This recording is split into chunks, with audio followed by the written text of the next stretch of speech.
রাজনীতি একটা মজার জিনিস, এর চেয়ে মজার জিনিস হয় না। বিনা চালানে বিনা পুঁজিতে ব্যবসা।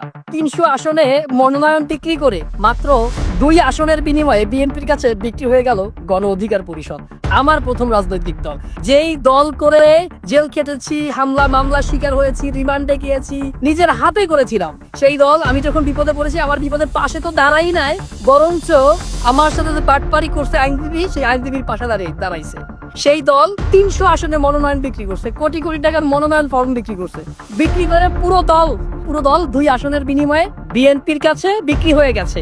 যেই বিএনপির নেত্রীরা বলছে ওসমান হাদির জানাজায় লোক ভাড়া করে নিয়ে আসা হয়েছে, যেই বিএনপি বলছে যে ওসমান হাদির জানাজায় একটা মেটিকুলাসলি ডিজাইন, আওয়ামী লীগের ভাষায় বলছে, সেই বিএনপির কাছে তারা বিক্রি হয়ে গেছে। অর্থাৎ গণ অধিকার পরিষদ মাত্র 2 সিটের বিনিময়ে, সামান্য 2 সিটের বিনিময়ে পুরো বাংলাদেশকে নতুন ধারার রাজনীতির উপহার দেওয়ার কথা বলে, তারুণ্যের নতুন রাজনীতি উপহার দেওয়ার কথা বলে, পরিবর্তনের কথা বলে মাত্র 2 সিট, 300 আসনের মধ্যে মাত্র 2 সিটের বিনিময়ে পুরো দল বিএনপির কোলে উঠে গেছে।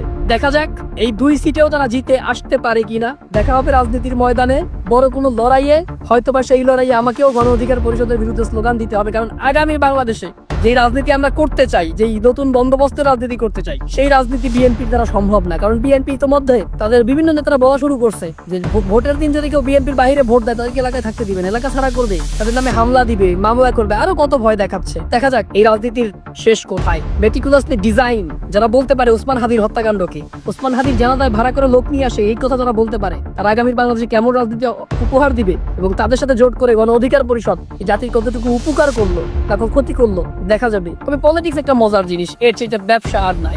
বিনা পুঁজিতে ব্যবসা, বিনা পুঁজিতে হেলিকপ্টারে চলা যায়, বিমানে চলা যায়, টাকা লাগে না, পয়সা লাগে না, ব্যবসা বাণিজ্য করা লাগে না, গাড়িতে চলা যায়, ঢাকা শহরে ভালো ভালো ফ্ল্যাটে থাকা যায়। রাজনীতি একটা ভাই মজার জিনিস। রাজনীতির সাথে যদি পলিটিক্স করা যায় আরো মজার জিনিস। রাজনীতির মধ্যে পলিটিক্স ঢুকে গেছে, বিনা পুঁজিতে ব্যবসা হচ্ছে, 300 আসনে সিট বিক্রি করে মাত্র 2 সিটের বিনিময়ে কেল্লাফতে।